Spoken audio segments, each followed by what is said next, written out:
우리의 영혼이 활개서 이 시간에 주님을 찬양하고 주님을 경배하는 시간 됨을 감사합니다. 오늘도 하나님께서 저를 부르셔서 은혜 주시기 위해서 또 복 주시기 위해서 이 자리에 모여 있습니다. 하나님 영광 받으시고 우리의 큰 은혜 되는 귀한 시간 될 줄 믿습니다. 서로 한번 인사할까요? 사랑합니다. 축복합니다. 은혜 많이 받으십시오. 평안하십시오. 축복합니다. 할렐루야. 고맙습니다. 시간 우리 같이 말씀으로 또 은혜 받는 시간 갖도록 하겠습니다. 마태복음 13장 11절에 15절 말씀이고요. 제목은 영적 깨달음, Spiritual Awakening 됩니다. 우리 교독할까요? 대답하여 이르시되 천국의 비밀을 아는 것이 너에게는 허락되었으나 그들에게는 아니 되었나니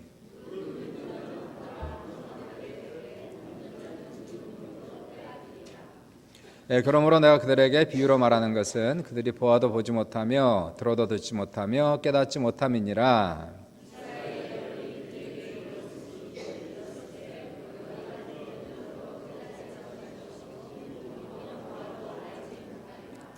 네, 15절을 합독합니다.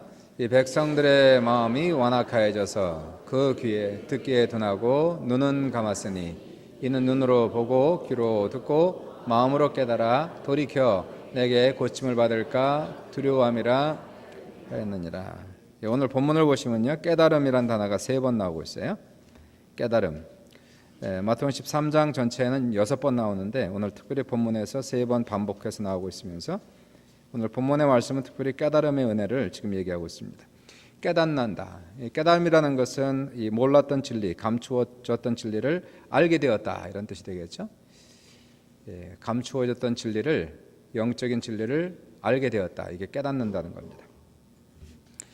혹시 유레카란 단어 혹시 들어보셨어요? 유레카. 영어로는 유레카 이렇게 하고요. 헬라 말인데 헬라 말로 유레카, 악센트가 앞에 붙는 거예요. 헬라 말로 직역하면은 유레카는 I found it, 발견했다, 그런 뜻이에요. I found it.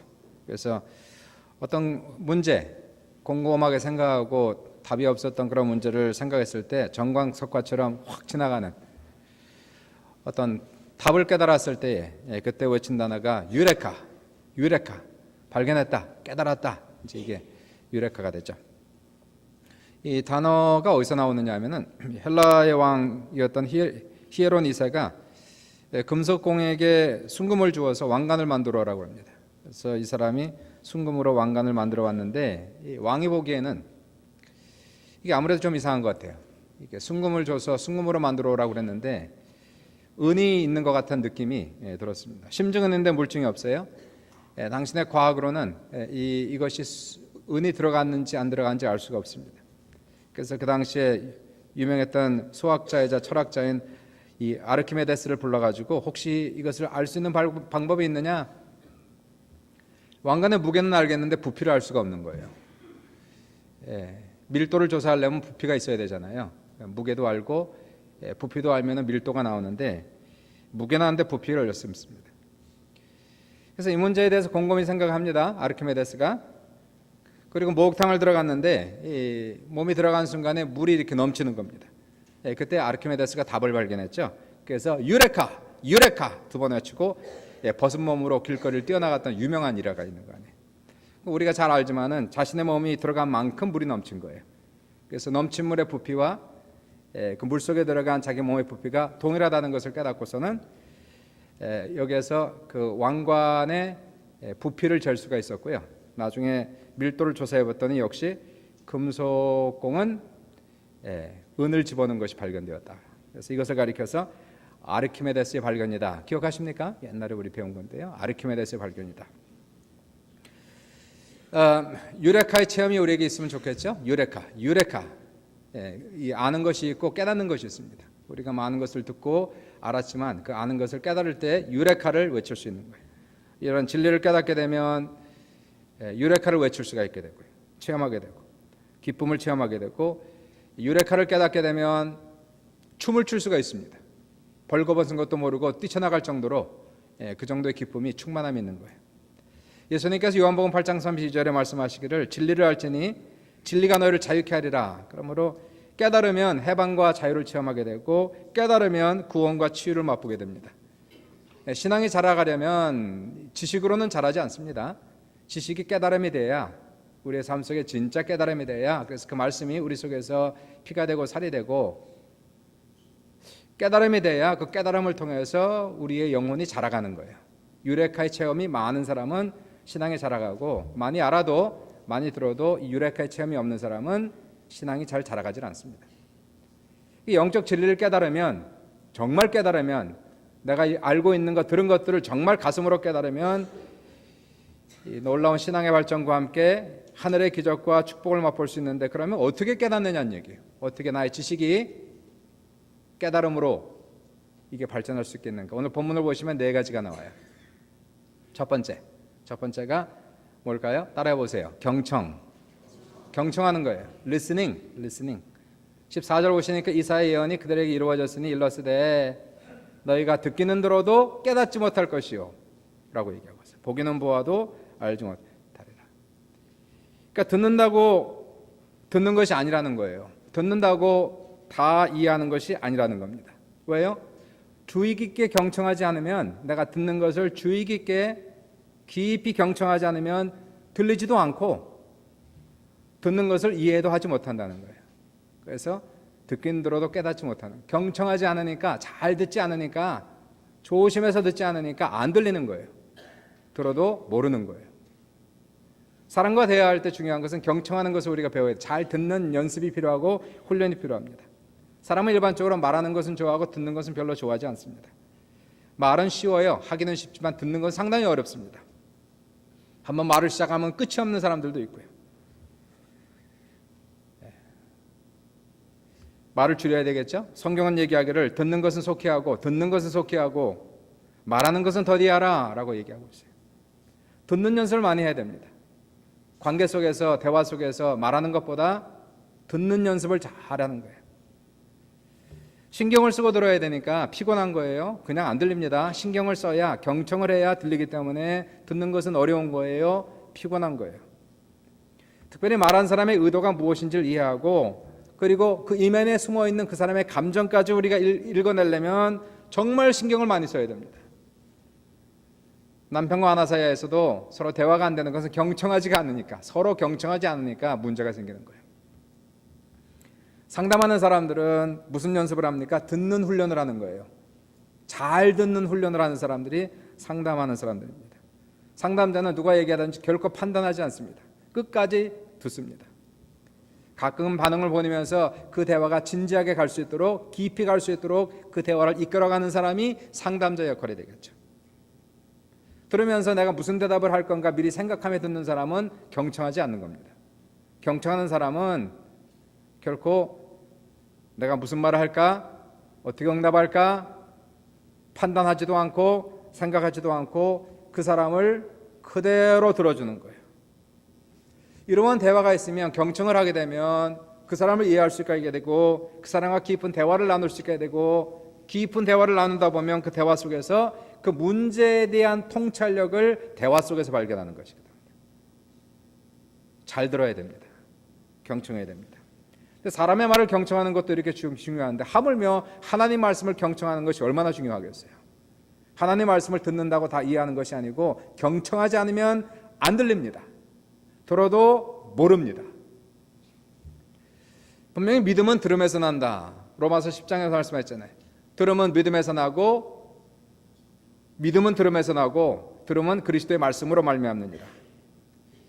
하나님 말씀을 들으면 믿음이 잘 안 되는 거예요. 근데 왜 설교를 들어도, 말씀을 들어도 믿음이 잘하지 않는 사람이 많을까요? 안 들은 거예요. 경청하지 않았단 말이에요. 쉽게 얘기하면. 경청하지 않으면 아무것도 들리지 않습니다. 이해가 되지 않습니다. 지금도 우리가 설교 말씀을 듣지 않습니까? 경청하지 않으면 아무 소리도 안 들립니다. 들으려도 이해하지 못합니다. 관심을 가지고 들어야 되는데, 하나님 말씀에 하나님 말씀으로 들릴 수 있도록 관심을 가져야 되는데, 그냥 마이동풍으로, 건성으로 들으면은 100번 들어도 이게 도움이 안 되는 거예요. 100번 들어도 깨달음을 오질 않는 거예요. 그러니까 얼마나 중요합니까? 이왕 우리가 교회 와서 예배를 드리고 말씀을 듣고 가려면은, 말씀이 깨달음이 찾아오려면은 들려야 되는데, 그러니까 중요한 것은 우리의 마음 자세가 너무나 중요한 거예요. 다 여기 있는 겁니다. 여기가 준비되면 들리고 여기가 준비가 안 되면 안 들리는 거예요. 말씀을 잘 듣기 위해서 그래서 예배를 조금 일찍 와서 1, 2분이라도 미리 앉아서 마음을 다스리고 기도로 준비하는 것이 얼마나 중요한지, 그 짧은 1, 2분이 말씀이 들릴 수도 있고 안 들릴 수도 있는 시간들이라는 거예요. 세상 일에 대한 생각을 다 내려놓고 말씀을 들어야 되는 거예요. 사람하고 대화할 때 다른 생각하고 있는 사람이 많습니다. 너무나 잡생각이 많은 거 안 들리죠. 하나님 말씀을 들을 때에도 세상 생각이 많으면 안 들립니다. 아무리 좋은 말씀을 드려도 안 들립니다. 그러므로 우리가 미리 마음을 준비하는 것은 걱정도 많고 근심도 많고 문제도 많지만 우선은 말씀을 들려야 되니까, 말씀을 듣고 그 말씀을 통해서 문제를 해결해야 되니까 문제를 내려놔야 되는 거예요. 세상의 염려도 아픔도 걱정도 미움도 다 우선은 주님 앞에 내려놓고, 하나님 말씀이 들릴 수 있도록 도와주십시오. 말씀을 들어야 살겠습니다. 그리고 정말 마음을 다해서 경청하여 듣기 시작하면 희한하게도 놀랍게도 이전에 들리지 않았던 것들이 들리기 시작하는 거예요. 들리면 깨달음이 찾아오는 거예요. 두 번째입니다. 두 번째 보시니까 두 번째가 따라해보세요. 관찰, observation. 14절에 이사야의 예언이 그들에게 이루어졌으니 일렀을 때 너희가 듣기는 들어도 깨닫지 못할 것이요 경청하지 않으면 깨닫지 못해. 보기는 보아도 알지 못하리라. 봤는데 알지 못해요. 왜요? 봤는데 관찰하지 않았단 말이야. 관찰해야, 자세히 봐야 보이는 거예요. 건성으로 보면은 안 보입니다. 상세하게 자세하게 관심을 갖고 보는 것들이 보여지는 거예요. 전문가와 일반 사람들의 차이는, 전문가는 보는 눈이 틀립니다. 자기가 공부한 것, 자기가 연구한 것, 이런 것들은 다 눈에 띄어요. 보여요. 알아져요. 그러나 일반 사람의 눈에는 전혀 그런 것들이 보이지가 않아요. 미국의 존 맥스웰 목사님이 오하이오에서 목회하던 때였는데, 그분 교회 성도 중에 하나가 사냥꾼이었어요. 유명한 사냥꾼인데 이분하고 여러 번 100km 넘은 그러한 고속도로를 갈 기회가 있어서 차를 타고 가는데, 그때마다 이 성도의 특별한 그 능력을 발견했대요. 왜냐하면 그 고속도로를 타고 가다 보면은 이 성도가 목사님 저기 다람쥐가 보이네요. 맥스웰 목사님 안 보이는데 이 사람한테는 보여요. 이 목사님 저기 보세요. 오리가 2마리가 지나갔네요. 목사님 저기 사슴이 있습니다. 토끼 지나갔습니다. 목적지까지 가는데 이분은 10마리 이상 봤는데 맥스웰 목사님 하나도 못 봤어요. 맥스웰 목사님은 오직 보이는 거는 고속도로밖에 안 보였다는 거예요. 다른 사람의 눈에 보입니다. 전문가의 눈에 보이는 거예요. 그런데 평범한 사람의 눈에는 봐도 눈에 안 들어오는 거예요. 안 들어오니까 모르는 거예요. 우리가 진리를 깨달으려면, 깨달음이 오려면 두 가지 관찰을 잘해야 되는, 첫 번째 인생 관찰을 잘해야 되는 거예요. 인생을 관찰을 잘하면 우리의 관찰을 통해서 뭔가를 얻게 됩니다. 경험은 너무 중요한 거예요. 나이를 무시할 수가 없어요. 살면서 우리가 보면서 관찰하면서 배우는 이 경험들이 우리의 삶 속에 큰 진리가 되는 거 아닙니까? 인생을 통해서 우리가 많은 진리를 배우려면 인생을 잘 관찰해야 됩니다. 전도서, 성경에 나온 전도서는, 이 기자는 인생을 관찰하면서 자기가 터득한 진리를 쓴 책이 전도서예요. 전도서에서는 이 기자는 하나님이 없는 인생을 설명합니다. 하나님을 믿지 않는 인생은 어떠한가? 1장 14절에 이런 얘기를 해요. 내가 해 아래서 행하는 모든 일을 보았노라. 보라, 모두 다 헛되어 바람을 잡으려는 것이로다. 이분에 의하면 인생이 참 허무화되는 거예요. 헛되더니 모든 것이 헛되도다. 공부하는 것도 사실 그렇게 열심히 일하는 것도 도대체 뭐 때문에 그렇게 서로 싸우고 미워하고 시기하면서 살아가고 있는지 헛되다는 거예요. 뭐 이렇게 목숨을 걸고 공부를 하는데 도대체 뭘 위해서 그렇게 공부를 하고 있는지 이유를 모르겠다는 거예요. 하나님이 없는 인생을 생각해 보십시오. 우리 인생이 몇 년을 가는 겁니까? 100년 갑니까? 시편 기자는 말씀하기를 90편 10절에 우리의 연수가 70이요 강건하면 80이라도 연수의 자랑은 수고와 슬픔뿐이요 신속기간이 우리가 날아가나이다. 80을 만약에 평균 나이로 본다면 얼마 남지 않았잖아 인생이. 살 날이 얼마 안 남은 사람이 많은 거 아닙니까? 인생이 이렇게 짧다는 거예요. 지난해 청년 모임이 우리 집에 있어서 그렇게 물었어요. 청년들한테. 지금 열심히 공부하는데 열심히 하라고 열심히 공부하는데 나중에 성공하면은 몇 살쯤 될 것 같니? 몇 살쯤 되면 우리가 정말 성공해서 편안하게 사느냐는 얘기예요. 여러분 몇 살쯤에 성공하는 사람도 드물고 성공해도 몇 살쯤 성공하는 겁니까? 모든 염려 걱정 다 내려놓고 평안하게 살 나이가 몇 살입니까? 청년들이 뭐 40대, 어떤 사람은 50대. 맞아요. 40대 50대 돼서 인생이 안정이 되는 겁니다. 그럼 몇 년을 인조해야 하는 겁니까? 기껏해야 15년 20년이에요. 그리고 가는 거예요. 그러니까 평생을 일하는 거예요. 평생을 공부하는 거예요. 그리고 간신히, 그것도 다가 아니고 소수가 성공해서 안정된 거예요. 안정이 돼봐야 기껏해 20년 누리다가 바이바이 가는 거예요. 그게 인생이라는 거. 얼마나 허무합니까? 얼마나 허무해요. 그러니까 전도서 기자에 의하면은 이러한 인생을 그토록 죽어라고 공부하느냐? 허무하다. 돈 많이 벌고 부자가 되는 것도 의미가 없다. 그렇게 열심히 살고 수고하는 것도 아무런 의미를 부여할 수 없다. 과연 하나님이 없는 인생을 보니까 저기 서 있는 나무, 수천 년을 가는 나무에 비해서 우리는 그 나무마도 못하다는 거예요. 저 나무는 100년이 아니라 수백 년을 살아가는데 우리는 기껏해야 80년밖에 살지 못한 인생은 정말로 허무하고 가치가 없구나. 결국 그래서 전도서 기자는 인생을 바라보면서 관찰하면서 깨달은 것이 얼마나 하나님이 중요한지, 하나님 믿고 사는 것이 얼마나 중요한지. 12장 13절에 이래 결국을 다 들었으니 하나님을 경외하고 그의 명령들을 지킬지어다. 이것이 모든 사람의 본분이니라. 이렇게 말씀해요. 여러분 예수 믿지 않으면 인생은 헛된 겁니다. 아무런 의미가 없어요. 첫 번째 인생 관찰 잘해야 되고, 두 번째 진짜 중요한 것은 성경 관찰을 잘해야 돼요.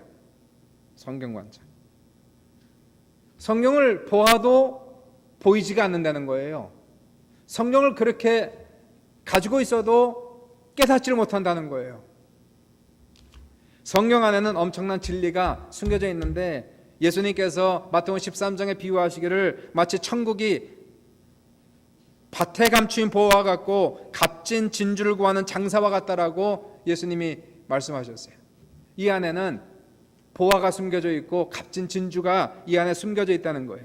그러니까 성경을 읽을 때는 마치 보화를 캐어내고 진주를 찾는 사람처럼 그런 마음을 가지고 찾아야 찾아지고 캐어낸다는 거예요. 그것이 뭐냐면 관찰을 얘기하는 겁니다. 관찰. 성경을 대충 읽어서는 결코 진리를 깨달을 수가 없는 거예요. 성경을 대하는 자세가, 마음 자세가 얼마나 중요한지, 이 속에서 진리를 캐어내고 진리를 발견하고 이 속에서 보화를 캐어내고 진주를 발견하려면 마치 진주를 찾는 사람처럼, 보화를 캐내는 사람처럼 그러한 관찰이 없이는 이 속에서 진리가 캐어내지 않는다는 거예요. 하나님 말씀을 대할 때 그러므로 우리는 먼저 겸손해야 되는 거예요. 나의 마음을 비우고 하나님 말씀을, 하나님 말씀 대하는 자서를 읽어나갑니다. 그리고 정독을 하지 않으면 결코 이 말씀은 이해가 되지 않아요. 단 한 절도 이해하지 못합니다. 정독을 해야 되는 거예요. 이해가 될 때까지 읽어나가야 됩니다. 말씀 한 절 한 구절을 이해하기 위해서 기도하고 공부하고 연구하면서 이 말씀의 의미를 찾아나가는 건 너무나 중요한 거예요. 우선은 알아야지 그 다음에 적용도 하고, 알아야 그 다음에 면장을 할 거 아니에요. 하나님 말씀을 모르는데 어떻게 그 속에서 진리를 깨달을 수가 있어요? 듣는 것도 중요하지만 보는 게 중요한 거예요. 성경을 읽는 것이, 정독하는 것이 중요한 것이에요. 하나님 말씀을 그러한 자세로 우리가 읽어나간다면 정말 이 말씀을 보물처럼 우리가 생각하고 한 절 한 구절을 읽어나가면서 하나님 말씀을 이해하게 해주세요 라고 기도하는 마음으로 계속 기도하면 언젠가 어느 순간에 하나님 말씀이 내 안에 들어와 있는 것을 발견할 거예요. 말씀이 내 안에 들어와 있는 거예요. 말씀이 어느 날부터 꿀송이처럼 단 것을 우리가 느끼게 될 거예요.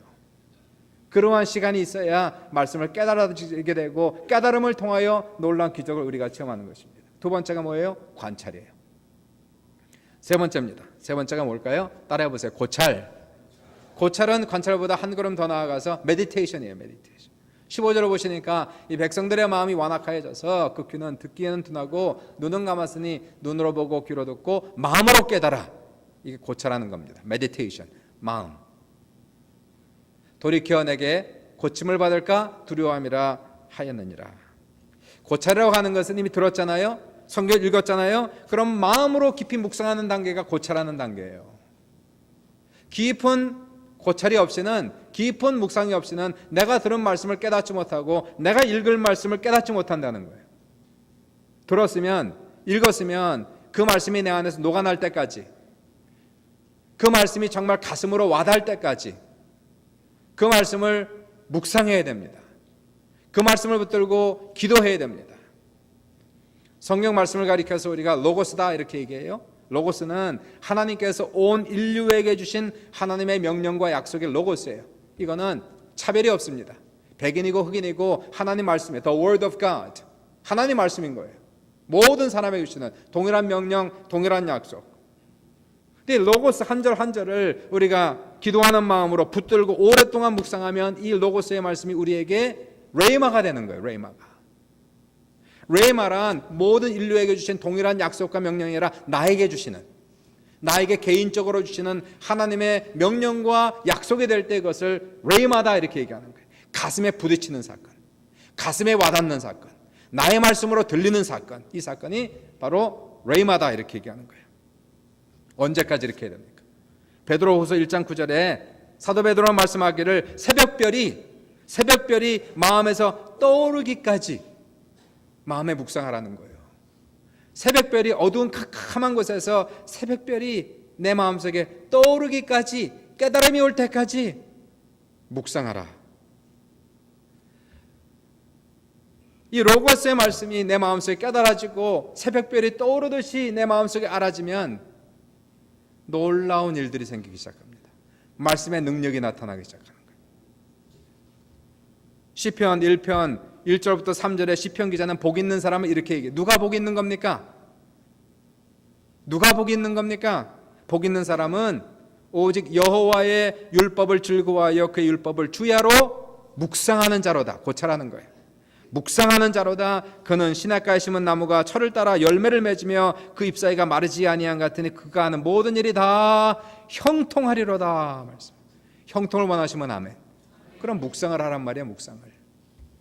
하나님 말씀이 내 마음에 부딪힐 때까지 읽으란 말이에요. 읽고 들은 말씀을 기도하는 마음으로 계속 되씹으란 말이에요. 그 말씀이 내 마음에 와닿을 때까지, 감동으로 올 때까지 그 말씀을 묵상하면 그가 하는 모든 일이 형통해진다는 거 아닙니까? 하나님께서 여호수아에게 또 비슷한 말씀을 주셨어요. 여호수아 1장 8절에 율법책을 내 입에서 떠나지 말게 하며 주야로 그것을 묵상하여 그 가운데 기록된 대로 다 직행하라. 그리하면 내 길이 평탄하게 될 것이라. 내가 형통하리라. 형통의 길이 하나밖에 없네요. 삶에서 형통하려면, 모든 일이 잘 되려면, 가정도 잘 되고 사업도 잘 되고 건강도 좋고 영적으로 충만하려면 단 한 가지, 하나님 말씀이 내 안에서 묵상을 통하여서 녹아내리면, 내 마음에 와닿기 시작하면, 감동으로 찾아오면, 지식이 아니라 감동으로 찾아오면 삶 속에서 그 말씀이 능력이 되어서 우리의 삶을 형통케 하는 놀라운 축복의 역사가 넘친다는 거예요. 영혼도 찰되고 범사도 찰되고 강건한 삼박자의 축복하심이 우리 모두에게 넘칠 수 있기를 주님의 이름으로 축원합니다. 네 번째, 마지막은 따라해보시죠. 성찰은 reflection. 진리를 깨닫기 위한 마지막 단계가 자기 성찰입니다. 자기 성찰. 이미 우리가 하나님 말씀을 들었어요. 경청했어요. 하나님 말씀을 잘 읽어서 관찰했어요. 이제 하나님 말씀을 고찰했어요. 묵상했어요. 그러면 이제 하나님 말씀이 나의 삶을 성찰하는 거예요. 내가 하나님 말씀을 읽었어요. 이제는 성찰 단계는 하나님 말씀이 내 인생을 읽어나가기 시작해야 돼요. 내가 해석하는 것이 아니라 하나님 말씀이 내 인생을 해석해야 돼요. 내가 잘 살고 있는 건지, 잘 가고 있는 건지 주님의 말씀이 내 인생을 읽어주고 내 인생을 해석해주고 내 인생을 판단해 주실 수 있도록 나 자신을 드리는 시간이 성찰의 시간이라는 것이에요. 하나님 말씀이 숨어있는 나의 죄악을 드러내고 나의 약점과 부족함을 드러내어 내가 똑똑히 나의 인생을 하나님 말씀에 비추어 볼 수 있도록 할 수 있는 단계가 성찰의 단계라는 것이. 수많은 사람은 성찰을 잘 못합니다. 잘 안 하려고 그러는 거예요. 다 내 눈에는 아무것도 없는 것 같아요. 다른 사람의 눈에 있는 티끌은 보면서 자기 눈에 있는 큰 나무는 보지 못해요.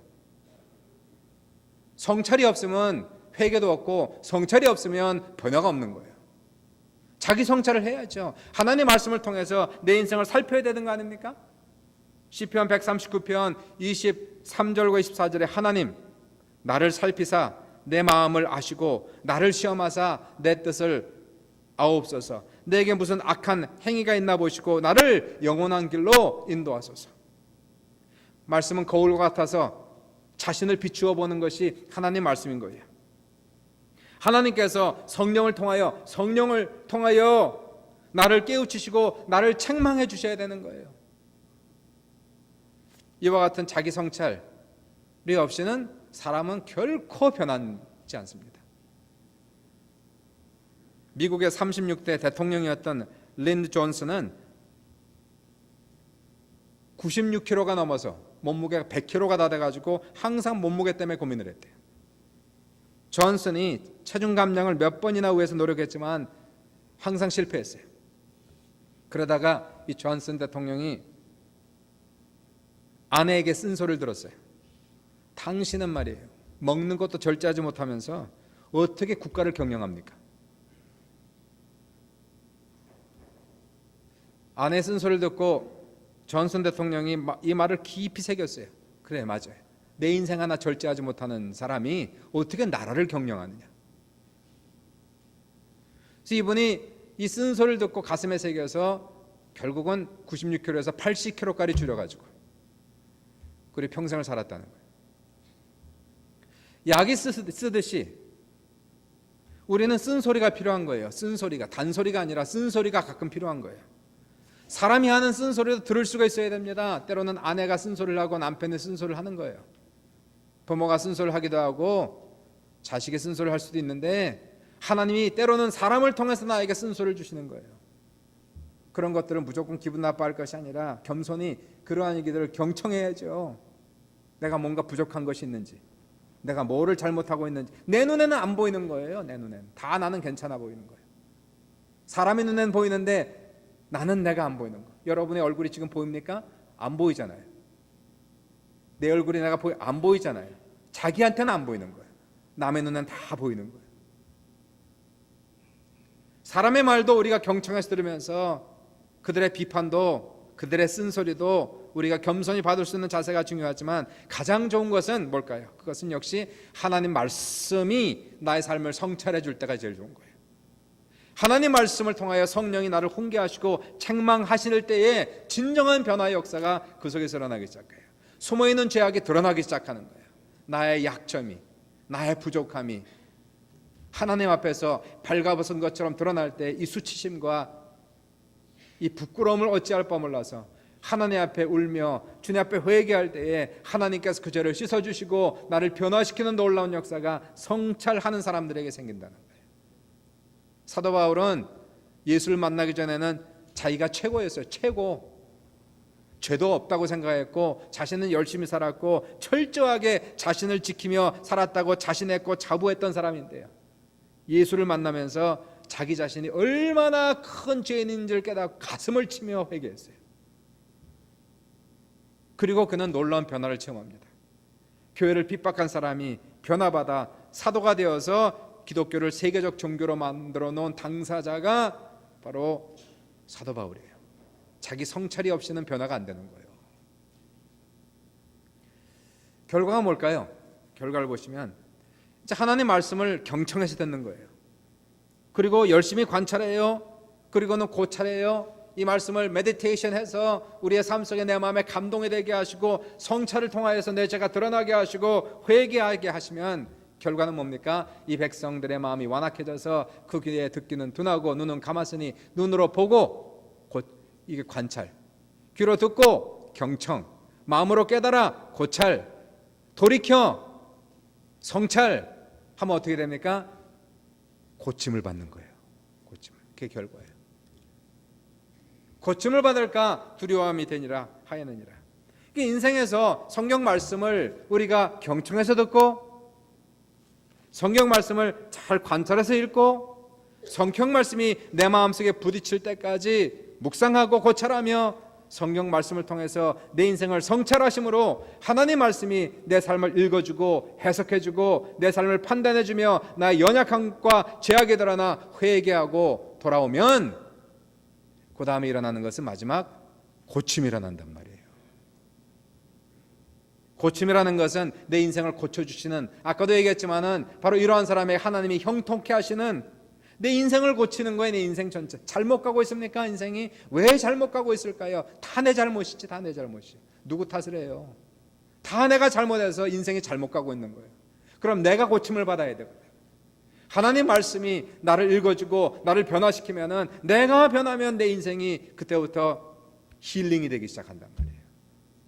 변화가 일어난단 말이에요.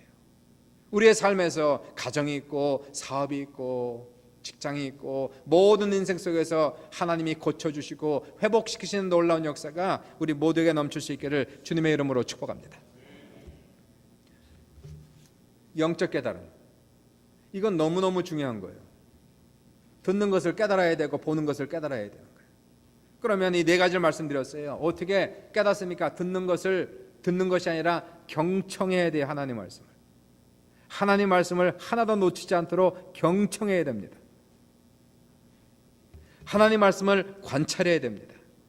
그냥 읽어나가지도 않고 또는 읽어도 건성으로 읽고서는 결코 깨달아지지 않아요. 하나님 말씀을 하나님 말씀으로 받아들이면서 이 말씀을 이해하기 위해서 관찰해야 돼요. 하나님 말씀 이해에 대해서 고개가 끄덕일 때까지, 그리고 성경을 고찰해야 됩니다. 묵상하고 내 마음속에 로고스가 레마가 될 때까지 기도하고 묵상해서 내 마음에 부딪히고 내 마음에 와닿고 내 마음에 은혜가 되고, 그때까지 묵상을 하고 고찰하고 그리고 성찰하는 거예요. 하나님 말씀이 내 인생을 읽어주고 해석해주고 판단해주고 무엇이 잘못됐는지, 무엇을 잘못하고 있는지, 내 눈에 있는 통나무가 무엇인지를 깨닫게 하시고 들춰내시고 이것을 없애주시는 성찰의 역사가 생기면 결과적으로 우리 인생에 놀라운 변화가, 놀라운 고침이, 놀라운 회복의 역사가 넘쳐나는 것이에요. 유레카, 너무나 중요한 단어예요. 유레카. 진리를 발견하면, 진리를 깨달으면 우리도 유레카를 외칠 수 있어요. 유레카. 10년을 들은 말씀을 이제야 깨닫는 거예요. 10년을 읽은 말씀을 이제야 깨닫는 거예요. 숨어있는 보물을 발견하고 기뻐하고 구원의 진리가 무엇인지 알게 되고 십자가의 은총이 무엇인지 알게 되고 죄사함의 은총과 거듭남의 은혜가 무엇인지 알게 되고 말씀의 능력으로 부딪히면서 말씀을 깨달으니까 병고침이 나타나고 축복이 나타나고 영혼의 자유를 누리게 되고, 오늘도 말씀을 통해서 유레카를 외칠 수 있기를, 이번 한 주간 말씀을 고찰하면서 말씀을 읽으면서 유레카를 외칠 수 있기를 우리 하나님 앞에 겸손해야 돼요. 다 여기에 문제가 있는 거예요. 여기 마음에 문제가 있는 사람은 100번 들어도 모릅니다. 안 들립니다. 이거 다 내려놔야 됩니다. 내 마음속에는 고집도 아집도 자존심도 과거의 경험도 다 내려놓고 하나님 앞에 벌거벗은 모습으로 드러나기 전까지는 하나님 말씀이 가슴에 부딪히질 않아요. 하나님 말씀이 능력이 되질 않아요. 그러나 오늘도 우리가 우리의 마음을 내려놓고 하나님 말씀을 대면할 때에 하나님께서 우리에게 은혜 주셔서 놀라운 변화를 주시는, 기적과 자유를 주시는, 구원과 은총을 주시는 귀한 역사가 모든 성도들에게 넘칠 수 있기를 주님의 이름으로 축복합니다.